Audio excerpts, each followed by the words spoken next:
Welcome to Chit Chat, the encouraging one-on-one podcast. What's always about encouraging others.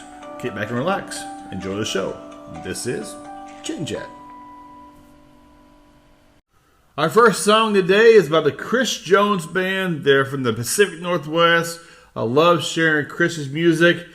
Get those speakers, crank them up. We got Put 'Em Up by the Chris Jones Band.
That was the Chris Jones Band. You can go to his website at chrisjonesband.com.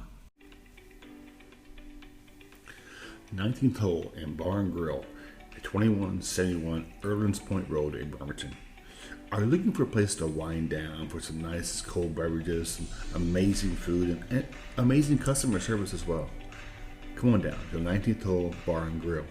It's a great atmosphere where you can hang out with family and friends and maybe co-workers as well. Come on down. Did you know it's one of the oldest bars in Kitsap County dating back to 1939, and the menu is to die for. Every week, every day, something special. Like Sundays and Mondays, steak night, Tuesdays, Taco Tuesday, Wednesday, wing night, and Fridays are always fish and chips night. With amazing halibut and cod.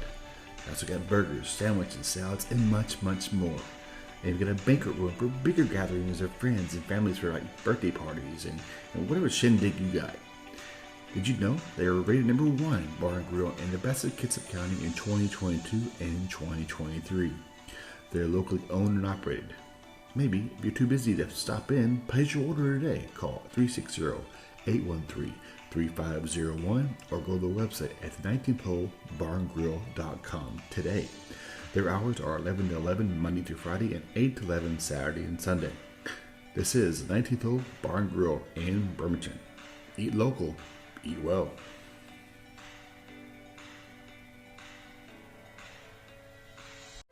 Hello there, and welcome to Chit Chat, the encouraging one-hour podcast. We're here with a brand new episode, amazing guests, and rocking music.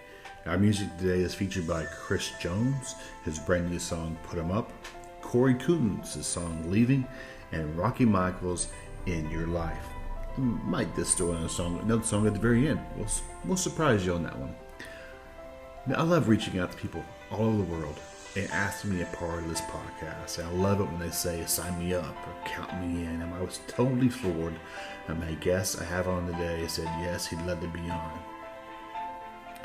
He is from a small town in Ray Township, Morgan County, Indiana. While growing up in the Hoosier State, he was always a very athletic kid and took karate lessons.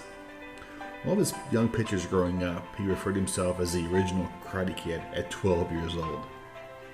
He and I both have something in common too we'll share about as well. I came across him a few years ago and I watched a show on CBS called Tough as Nails. Tough as Nails is a reality show, competition show that skills strength and skills and mental endurance with people from around the world in a very labor intensive job through a collection of challenges. In other words, it offers us a very unique, authentic glimpse into a really hard-working person. In season 1, he shared his exemplary skills and competitive spirit and won season 1 of Tough as Nails. Ladies and gentlemen, welcome to the Chit Chat Encouraging One-Hour Podcast, Kelly Murphy, also known as Murph. Murph. Hey, how are you today? Bad yourself? Not too bad. Thanks for the time today. I really appreciate it. Hey, not a problem. Thanks for having me today.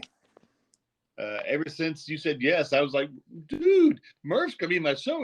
I'm excited. Well, I just appreciate the opportunity. I've been on several podcasts since the show, and every one of them has been unique and very fun.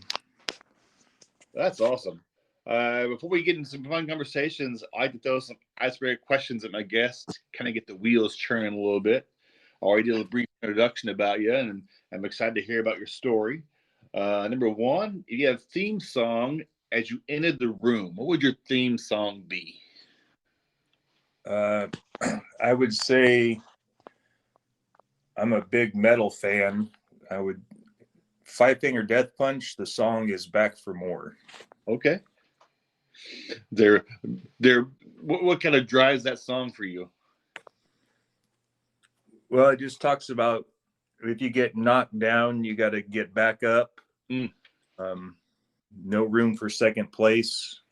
It's just a very motivating song. When we were on the show, we couldn't have you didn't have any electronics, but you can have like so I had an old school iPod, and that's one of the songs that I would play before we went out and competed. It's just a super pump me up type of song. Nice. That's cool. You've done some incredible things throughout your career. If Hollywood came come, said, Murph, we want to do a movie about your life, who would you want to play you in a movie about you? I would say Arnold Schwarzenegger, but he's a little bit too tiny.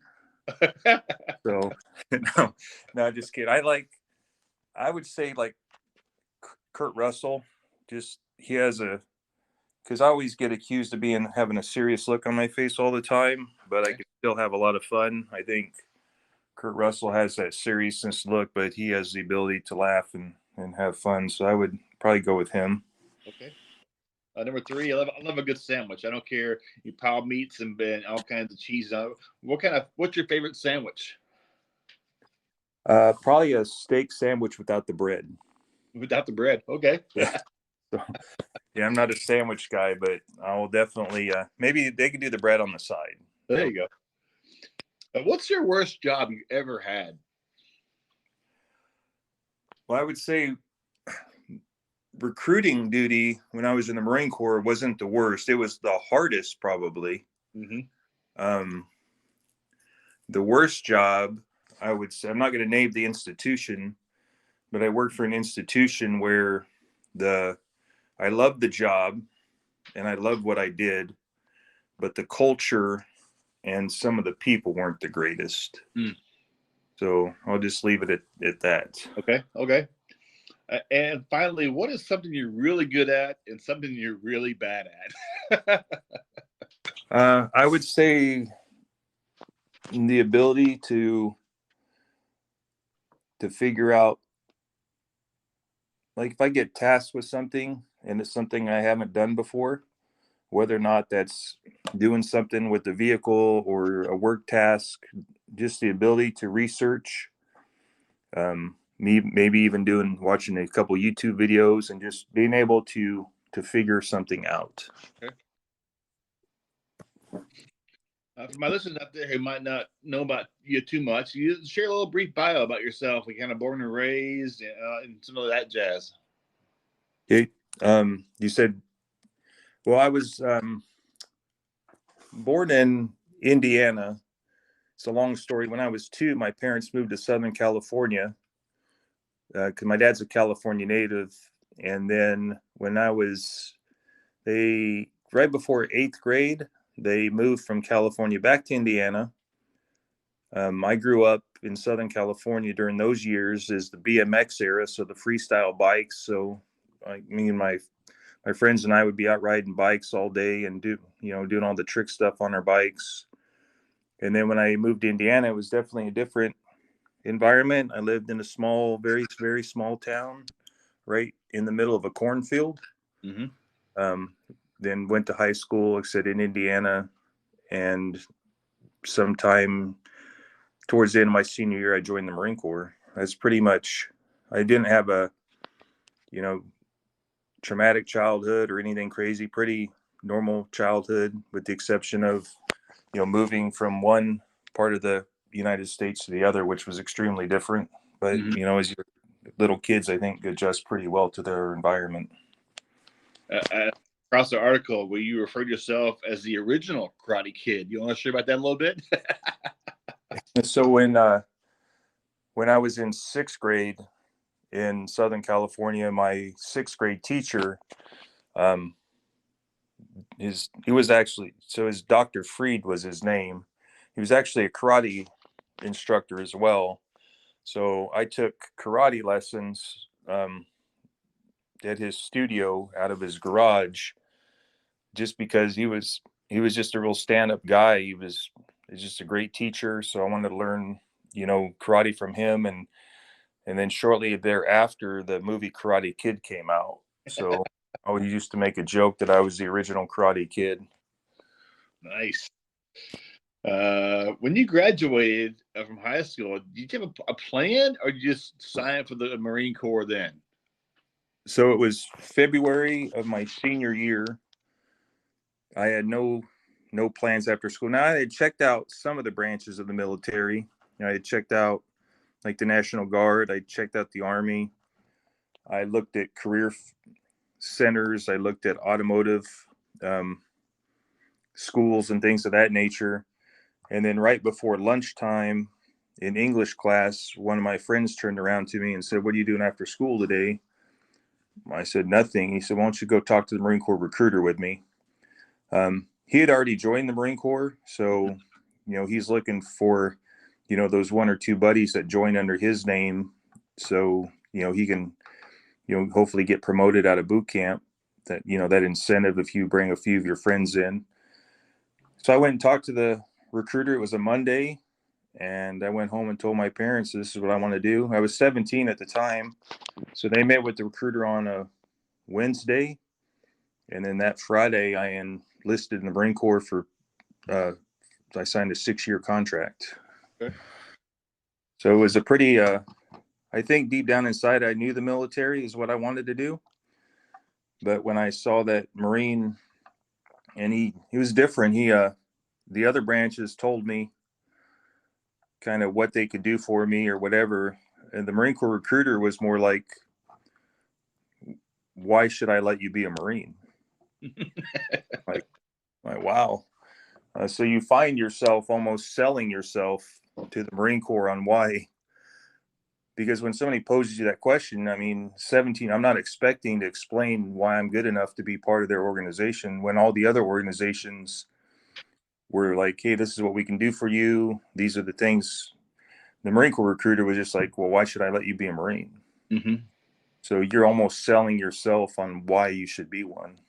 And what was your answer? You recall your answer 30 years ago? I just remember talking about, being committed, because we moved to Indiana from California due to some financial issues, and so I didn't have a car in high school. So my dad in the morning, in the summertime for football camp, on his way to work up in Indianapolis, he would drop me off, me and my bicycle. He dropped the bicycle and I off at the high school for morning practice. And then I do football practice and I ride my bike home. The ride was like 11 miles from the school to my house. Dang. So I just talked about, once I commit to something, I won't give up. I'll do what it takes. I just remember talking to the recruiter about that kind of stuff. Okay. Like, I wasn't the best football player. I didn't even start really my senior year. I started on special teams, but I'd only start as an offensive lineman if like we were having a blowout.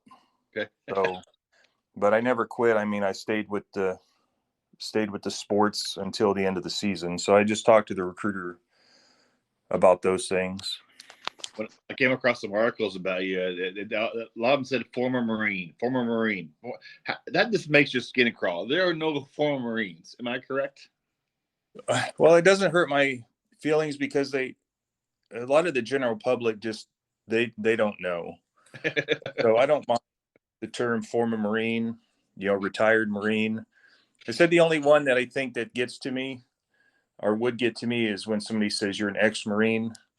But, and then a lot of times that person just doesn't know the difference. So I try to give them a little bit of grace and, not say, there's no such thing as ex-Marine. I just take it for what it is. Just somebody that's really not that educated in how to talk to somebody that's prior military. And this is where you and I have a little bit in common. I joined the Navy in 1989 to 93. I came down for the National Guard in the Navy, and the Navy recruiter wouldn't leave me alone. So I'm like, what do I sign to get you off my porch? How long did you serve? Like 22 years, am I correct? Yes. Yeah, I went in 1990 and retired in 2012.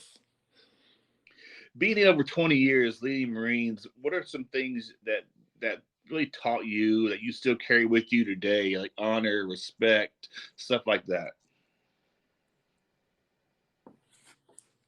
I would say the ability to get the job done no matter what the circumstances are. In the military, I don't want to use the term failure is not an option, but when you're tasked with something, like, it is very important to get the job done. So you find a way to get it done, whether or not that's by yourself or you count on your team. And a lot of times it's counting on your team, learning how to work with people. That's what I think the military is great at. I know America is the great American melting pot, but the military takes it further because you're working with people from all walks of life. So whether or not 4 or 20 some years, you're used to working with all kinds of people, communicating with different people that maybe you weren't raised around growing up. I think when you get out of the military, you have a better understanding of how to work with people. And I think that's just a skill that all veterans get, is just that ability to work together, be a good team player. Yeah, people come from all walks of life. I mean, from the East Coast, West Coast, North, South, and it didn't matter. When you're getting your hair cut, and they shave you down to the core, and you're all on the same. You look the same, you act the same, and you work together. It's something I really cherish from back in the days. Yeah, I agree. I mean, when you're in boot camp, you said your shaved head, you're all dressed the same.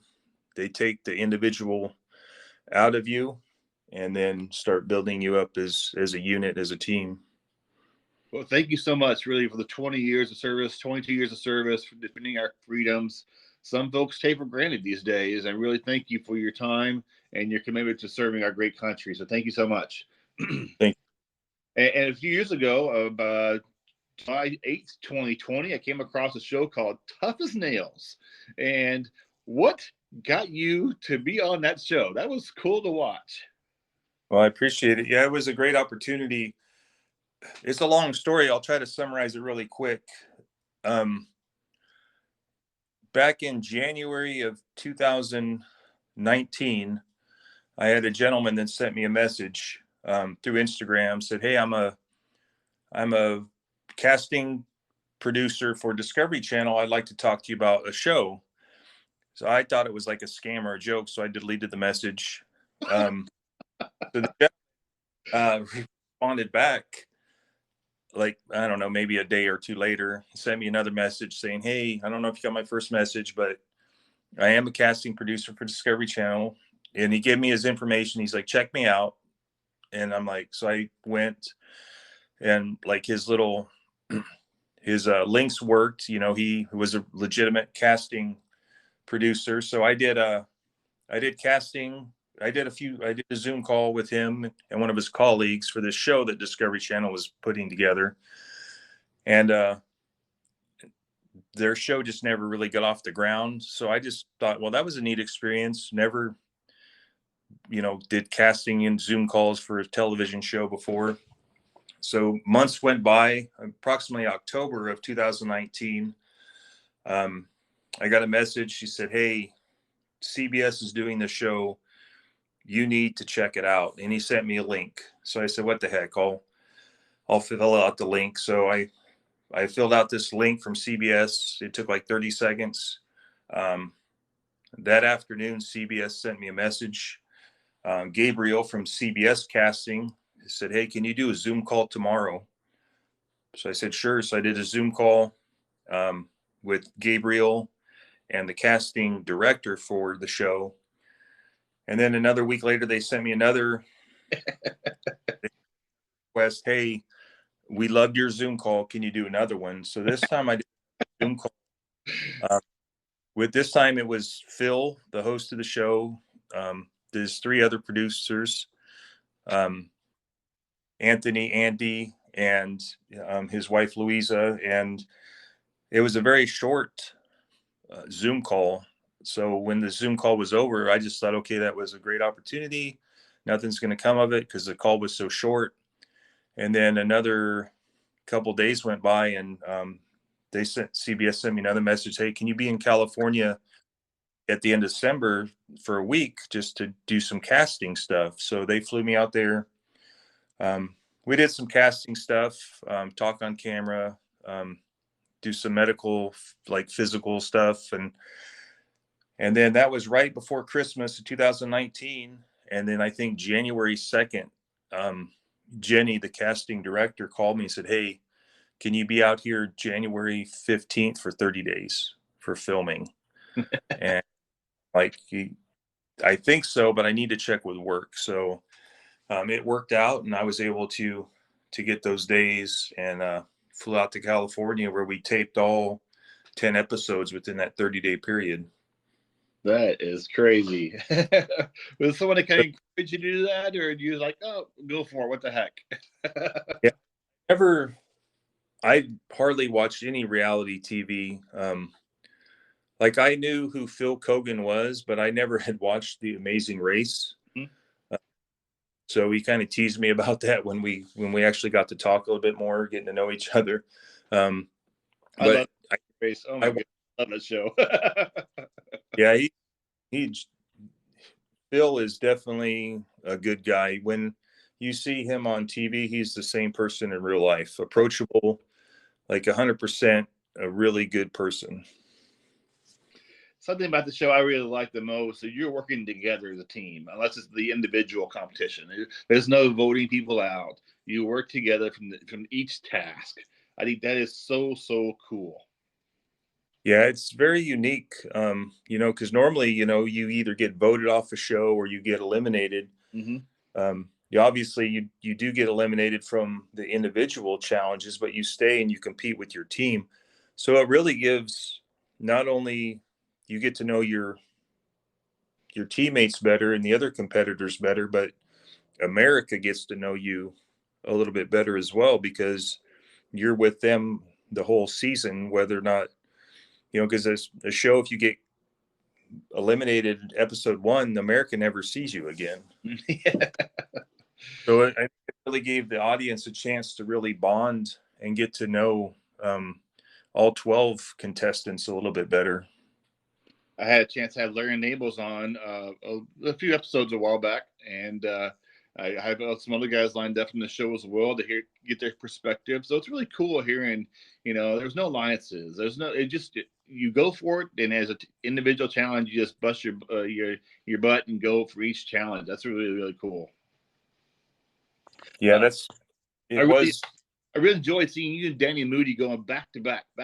Your events are always close. What was it like competing with him? He is like balls to the wall, isn't he? Yeah, Denny's 100% go. I mean, we used to tease because he's a Mountain Dew like addict. I think he drank, I don't know how many Mountain Dews a day, but that was so as much sugar as you would think that man consumed. You would think he would have a crash at the end of the day, but 100% go all the time. But a super good dude, a really good person. Danny and I still keep in contact with each other. Oh, cool. He's just a really good guy. What was it like when you crossed that finish line winning the Tough as Nails season 1? It was definitely very emotional. When you're competing literally every day, because we filmed Sunday through Friday, and we had Saturdays off as a rest day. So you're competing hard 6 days a week. Long days of filming. We'd start the day at 6 o'clock in the morning. You get back to the hotel maybe 8 at night, depending upon where you're at in Southern California. So the culmination of all those days and not talking to your family, and then all of a sudden it's showtime. You have one last event, and then I fell behind, and I was able to make up ground and eventually, pass Danny and then capture the ultimate win. It was just such a relief, stress and pressure, but at the same time, like just being so happy that I did it. Do you recall some of the events that really challenged you that you kind of had to dig a little deeper to finish out with your all? I think one was the height challenge, wasn't it? Yeah. So when I was younger, I was never afraid of heights. In the Marine Corps, you go up and down some of those obstacles that are really tall. We repelled.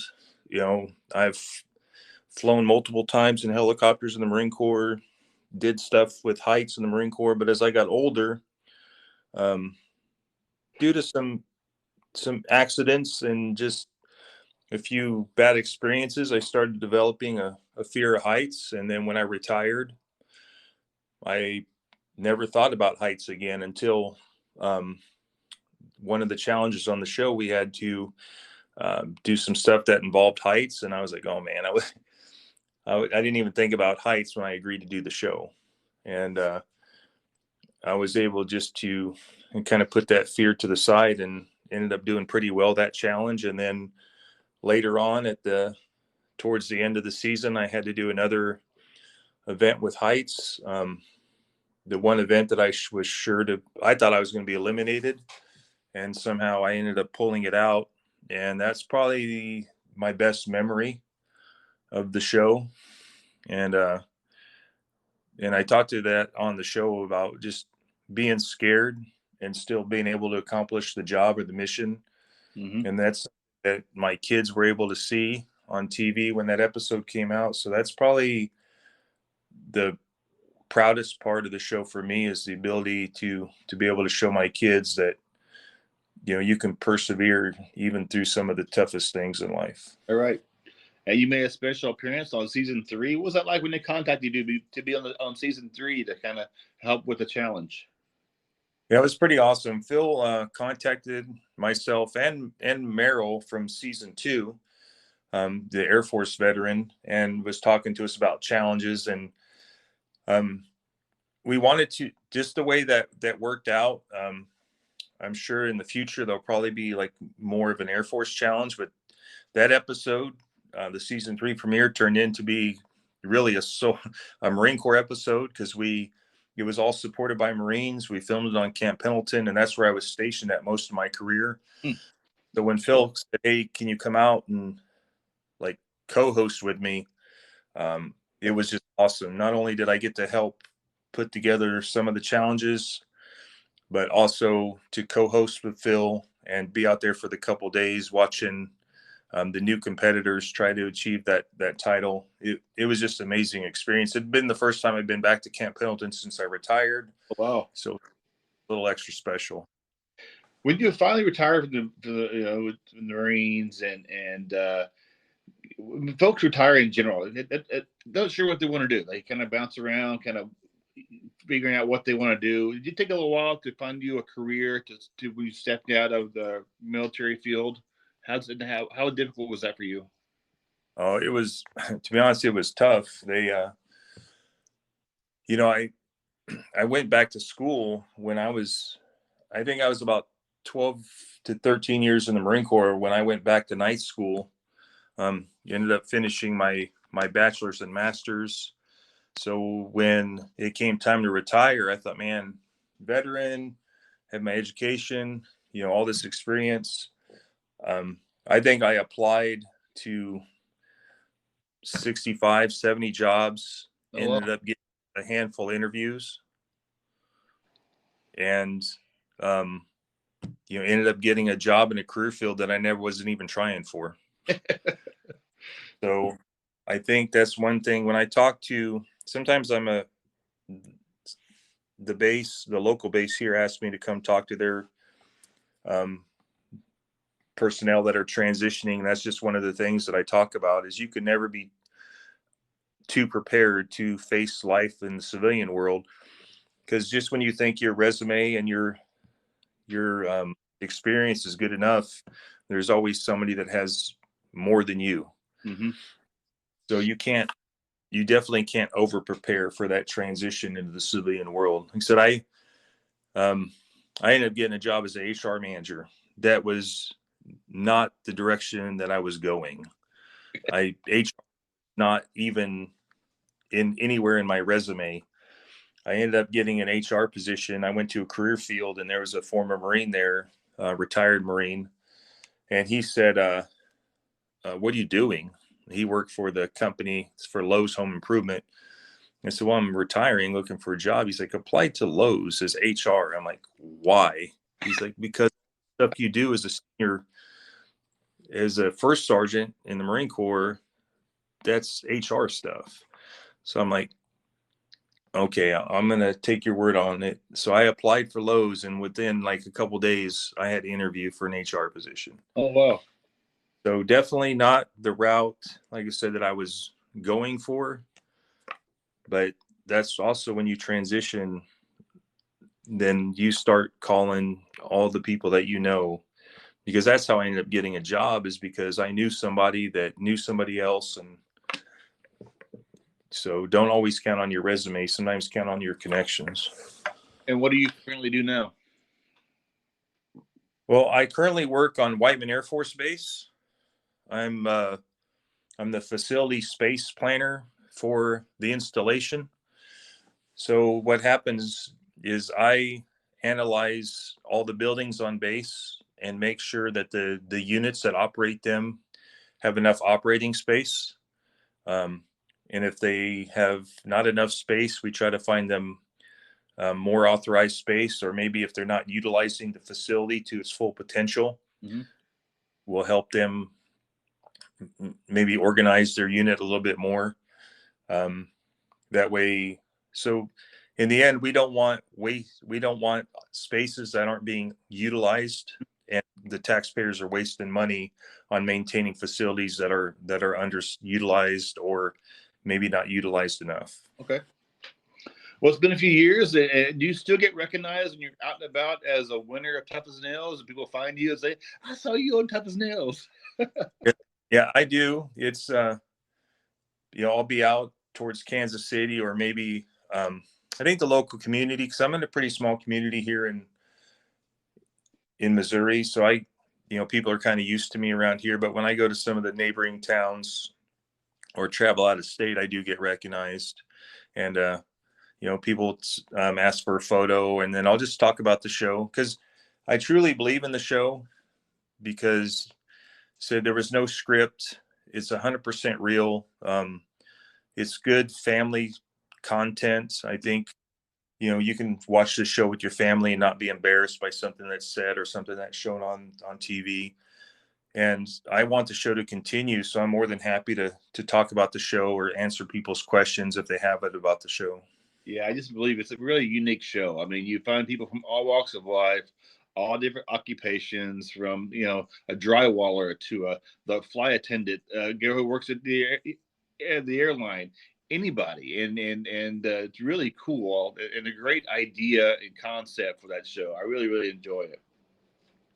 Yeah, Phil came up with the idea because Phil's an immigrant from New Zealand. He was heavily influenced by his grandfather, who was a mechanic and gunsmith during World War II. So he wanted to create a show that kind of honored people like his grandfather. And he had been trying to get CBS to do this show for like 8 years. And then finally, and like I said, in 2019, CBS gave him the go-ahead to cast for season 1. And that's kind of how the show got started. I'd love to have Phil on the podcast sometime to share about that. That'd be that kind of I have a dream list of people I want on. I'd love to have him on and kind of share about that story, his story as well. You still got the truck as well? I do. Yeah, it's sitting in the driveway. So the truck that I drove off in the show was a maroon F-250. So the way it worked is, after that, because we filmed that episode February 2020, the show didn't come out until July. So I gave, that basically I got to drive the truck away for show purposes. And then after the season finale, Ford Motor Company called me and said, "Hey, Murph, we want to talk to you about your truck." So I had a certain allowance, and I was able to pick out the color, the make. It just had to be an F-250. So I got to pick out whether or not it was a Lariat, an XLT version. Like I said, I mentioned I get to pick the color. So yeah, it was a very cool opportunity. And but yeah, I love the truck. We had it customized. The local Ford dealer who I worked with to get the truck in worked with a sports motor company in the city north of here. So we ended up taking the truck, and it's on a big 8-inch lift with big tires, custom bumper.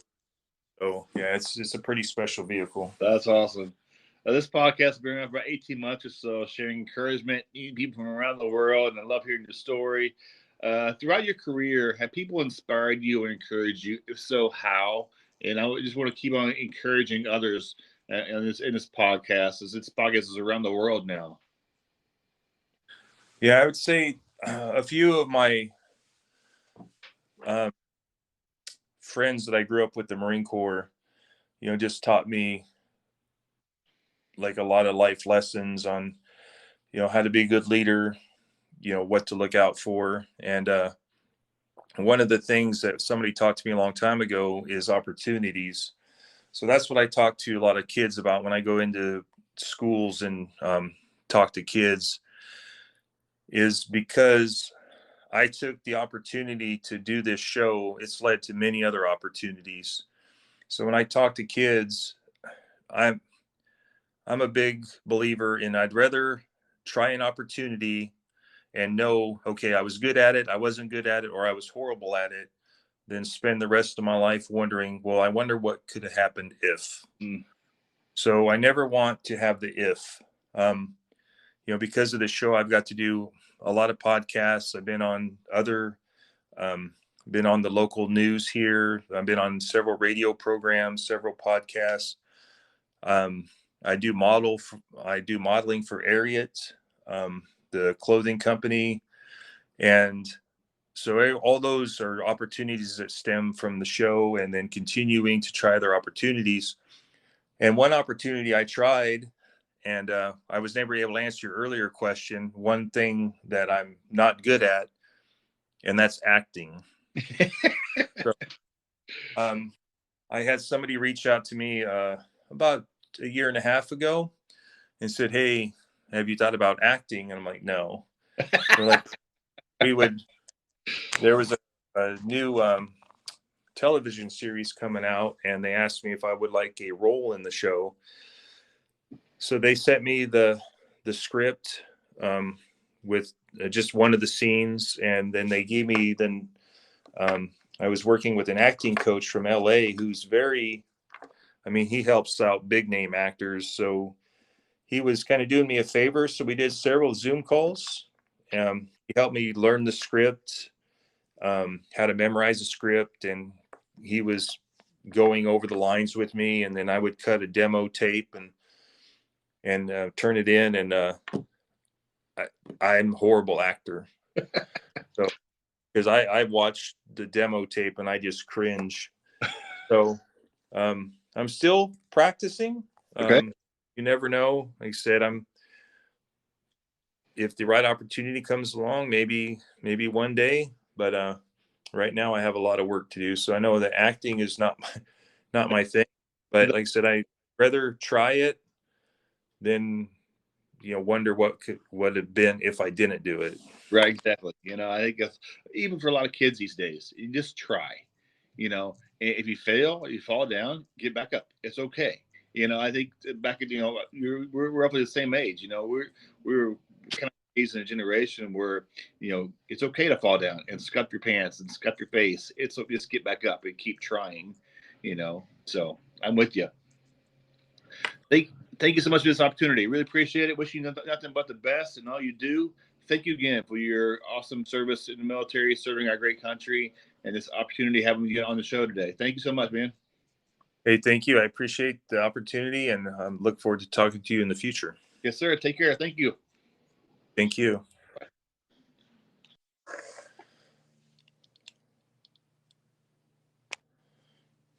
The next song I'll be sharing is by Corey M. Coons, who is a musician from Canada. I've had him on the podcast, and I love sharing his music. This is his song called Leaving.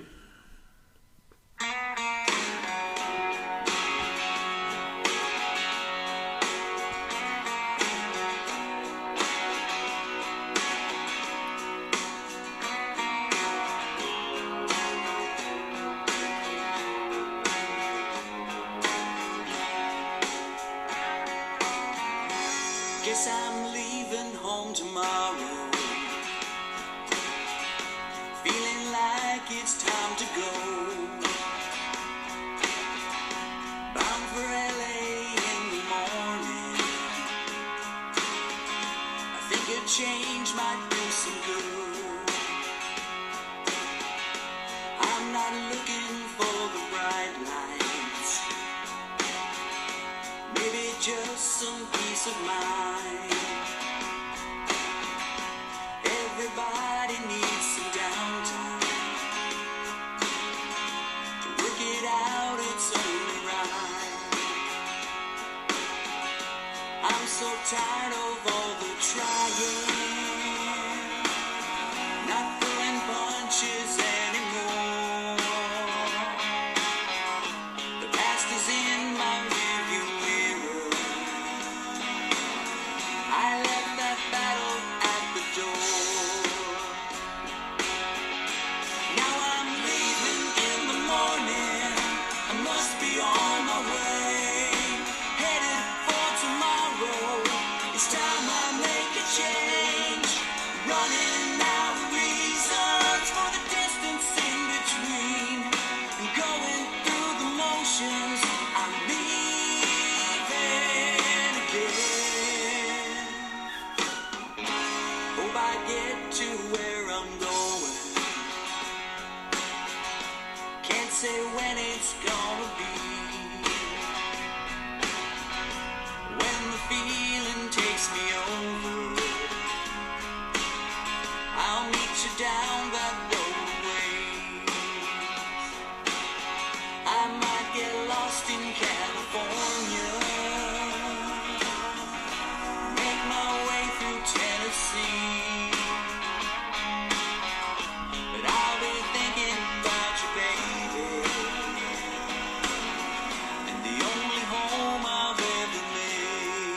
gonna change and counting the ways what's all been said and done.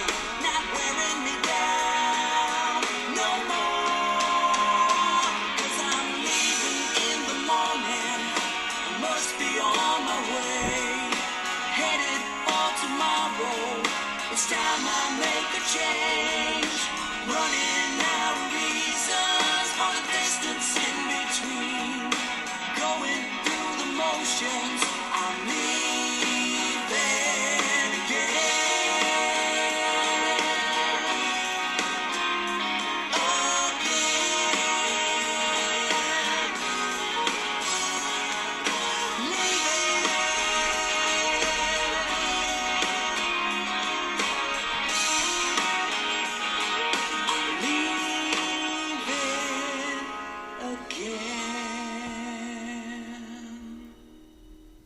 That was Corey M. Coons. You can check out his website at corymcoons.com.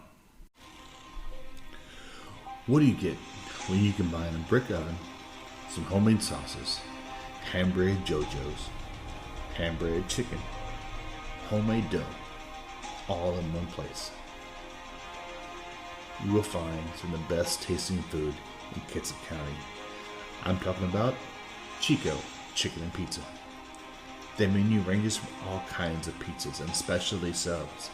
They have some really good chicken meal deals for the family and great tasting sides. And their chicken is not your normal run the chicken. No. They don't throw the chicken in some fryer and call it good. Their chicken is brined, breaded, pressure fried, and prepared in a classic brine. They season it to perfection. Then they pressure fry it to a delicious golden brown to deliver the best tasting chicken in town. Some of the great sides they have are baked macaroni and cheese, with JoJo's like bacon and cheddar and garlic and parmesan, as well as baked beans and potato salad. Everything is made with the freshest ingredients every day. They are locally owned and operated, so why not give Chico Chicken and Pizza a call today and place your order at 360-550-4041 or their website at chicochickenandpizza.com. They are also located at 2165 Irvins Point Road in Wilmington, and they're open from noon to 10 p.m. every day. That's Chico Chicken and Pizza. Eat well, eat local.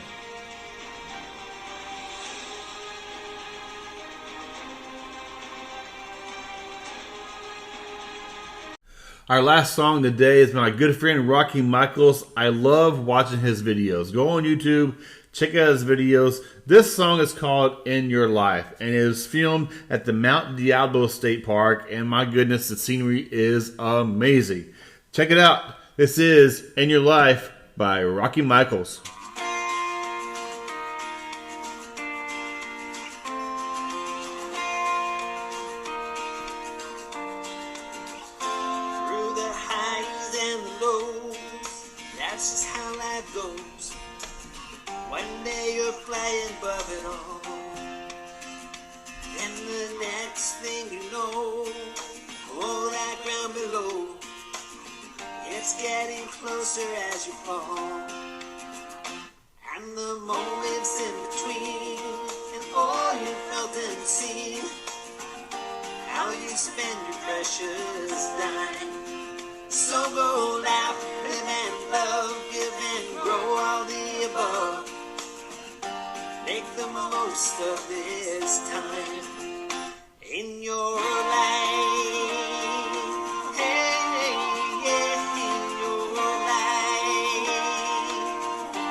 times are most extreme, it's also when we're most alive.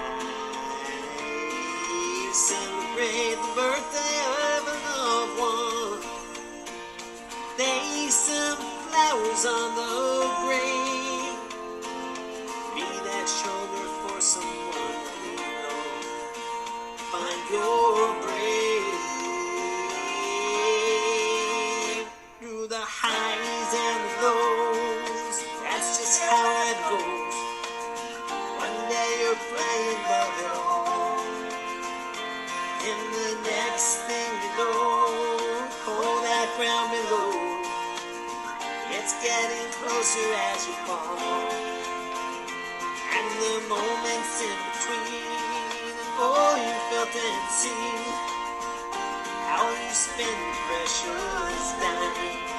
So go out, live and love, give and grow all the above. Make the most of this time in your life. Hey, yeah, in your life. Come on now.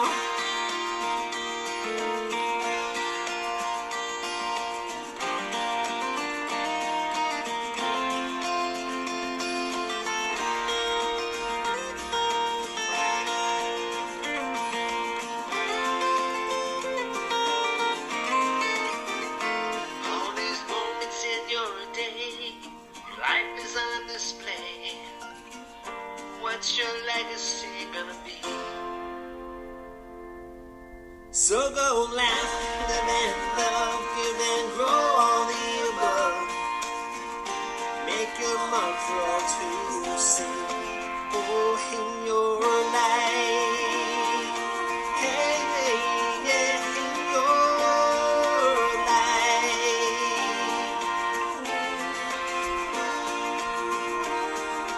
How you gonna define your life?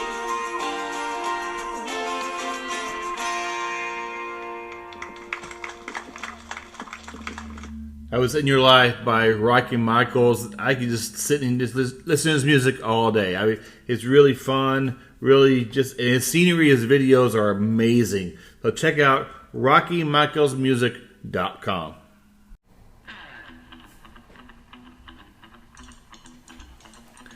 When we transported back in time to, say, the 1950s, as soon as you arrive at the Big Apple Diner, you'll be transported back in time. Their decor is amazing. Their menu is amazing too, with breakfast, lunch, and dinner items. Try something different each time you go. I've had the penny pincher combo, which is a combination of quarter pounder with cheese, french fries, and a milkshake or drink for $9.99. Where can you find a meal for $9.99? And they have over 30 flavors of milkshakes. You can literally have a milkshake a day and never get enough of the milkshakes, pies, and sundaes at the Big Apple Diner. Dine in or take out, so you can check them out. They're located at 6720 Kitsap Way in Bremerton, and their hours are 8 a.m. to 8 p.m. and they're closed on Mondays. Swing by and check them out. The Big Apple Diner. The website is thebigapplediner.com, and you can call and place your order today at 360-373-8342. Eat well, eat local, eat at the Big Apple Diner in Bremerton.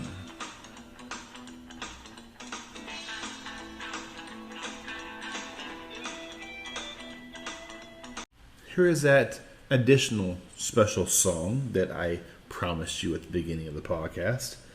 Really love their music. You can just sit back and relax, and they transport you back into another time. This is Sundae Mr. Goessl, Our Love.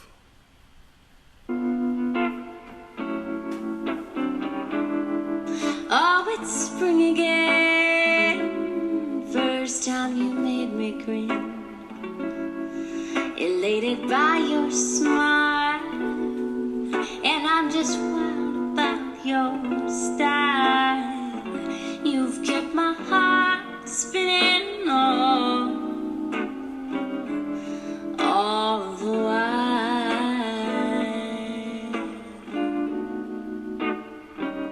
It's in the scent of the trees and the color of the leaves. When fall comes around, you know our love can still be found. Let's never, ever, ever, ever, ever, ever get off this merry-go-round.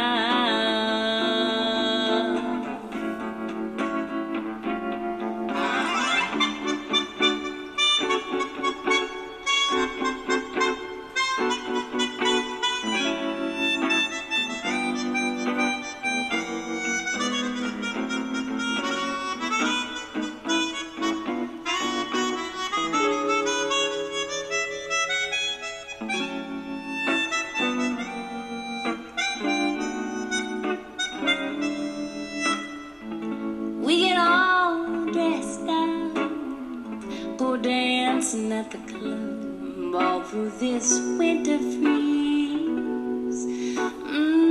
Your laughter warms my memories. After all this time, you still make me weak in the knees. And just like clouds in the summer, I crown you my lover. Oh, we picnic by the river. I'm amazed by all your glitter, honey. Seeing seasons break out fast, but our love will last forever. Oh, whenever. Yes, seasons will pass, but our love will last forever. But the button to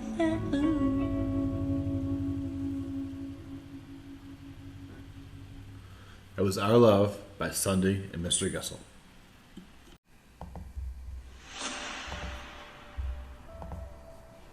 What do you get when you're a single mom that has a vision to a blooming full-time business? Go for it. That's what Amanda Zobrist has done. She has started the Dandelion Sticker Company. She has a knack to create almost anything. At the Dandelion Sticker Company, she can create tumblers, stickers, t-shirts, and much, much more.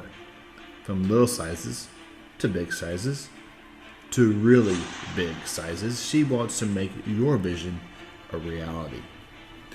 Working with small businesses is her compassion in her community that allows her to make a meaningful impact on a local level. Looking for business to help you promote your business? Check out Dandelion Sticker Company. Her high-quality stickers are perfect for your products, advertising your services, and getting your business out there for the world to see.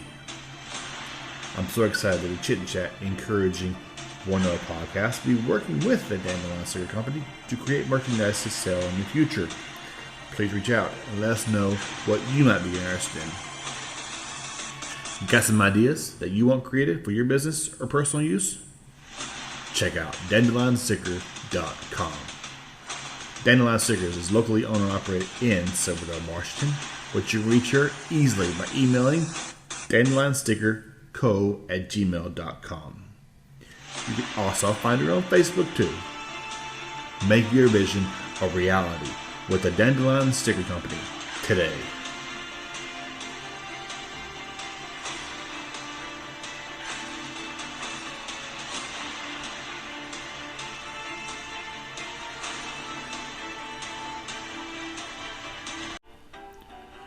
Thank you for checking out the Chit and Chat Encouraging One Another podcast today.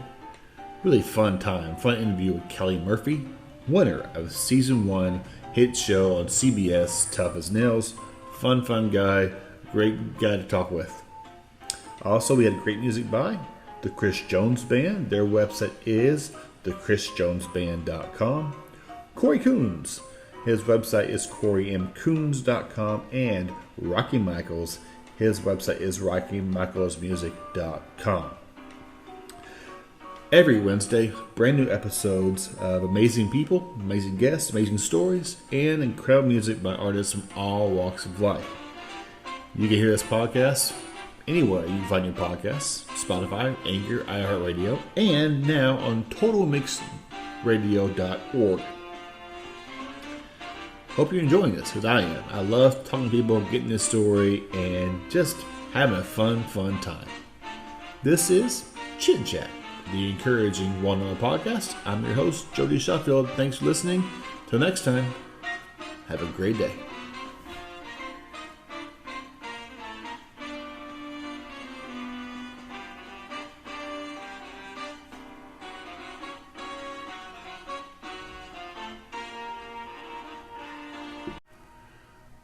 This is Chit Chat, the Encouraging One Another podcast. It's always about encouraging others.